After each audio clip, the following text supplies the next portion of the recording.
Witch! You killed my father! Now you are after my brother! I divorce you! Before you judge me, listen to my story.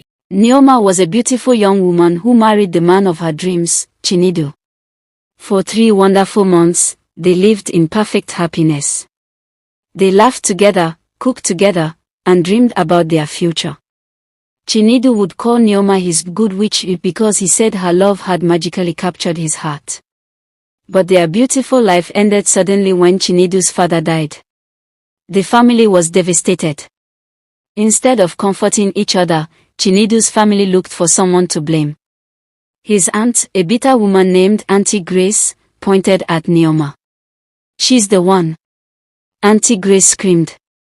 "This witch has brought death to our family.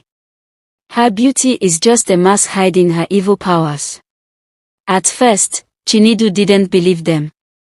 But day after day, his family whispered in his ear, "She's too beautiful to be trusted.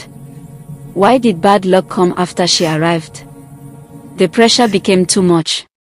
One terrible day, Chinedu broke Neoma's heart. He called her a witch in front of everyone. He threw her clothes out of their home. He drove her back to her parents' house and shouted for all the neighbors to hear, "I divorce you, witch. You killed my father." Neoma was completely broken. She cried for days. The entire community now saw her as a dangerous witch. People crossed the street to avoid her. Mothers pulled their children away when she walked by. The shame was unbearable. But then, something inside Neoma changed. She stopped crying and started getting angry. If they want to see a strong woman, she thought, I will show them one. She began holding her head high when she walked through the market.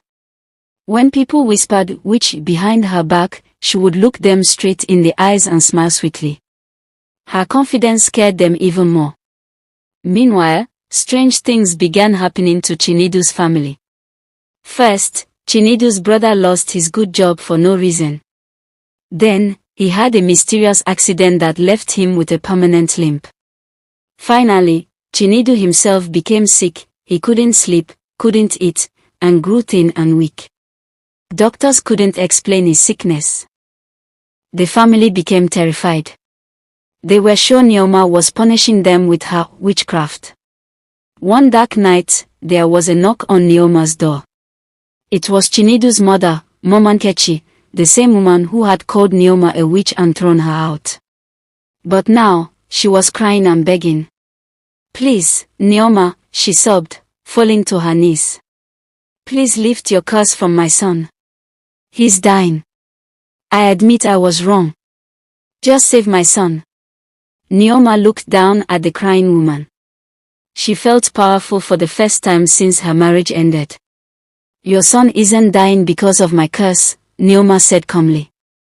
"He's dying from his own guilt. You made him betray the woman who loved him. Now he has to live with that." She closed the door, leaving Mama Nkechi crying in the darkness. The story doesn't end there. What happened next was even more dramatic. Neoma started her own business designing beautiful clothes. She became successful and respected. Meanwhile, Chinedu grew sicker from guilt and regret. One day, he came to see Neoma at the market. He looked like a ghost, thin, pale, and shaking. In front of everyone who had once called Neoma a witch, Chinedu fell to his knees in the dirt. "Neoma," he cried, tears streaming down his face. "I was wrong. You were never a witch. You were the best thing that ever happened to me. I destroyed our love because I was weak and foolish. Please forgive me." The entire market watched in shocked silence. The man who had rejected her was now begging for forgiveness. Neoma looked at the broken man at her feet. She remembered their happy times together. She remembered their dreams. But she also remembered the pain he had caused her. She didn't take him back right away. She made him work to earn her trust. She made him prove he had truly changed. Slowly, carefully, they began building a new relationship, not as husband and wife, but as two people who had learned from their painful past. Neoma never forgot what happened to her. But she learned that true strength isn't about revenge, it's about healing, growing, and sometimes, finding the courage to forgive. This story shows that when life breaks you, you can choose to stay broken, or you can pick up the pieces and build something even more beautiful. And that's exactly what Neoma did.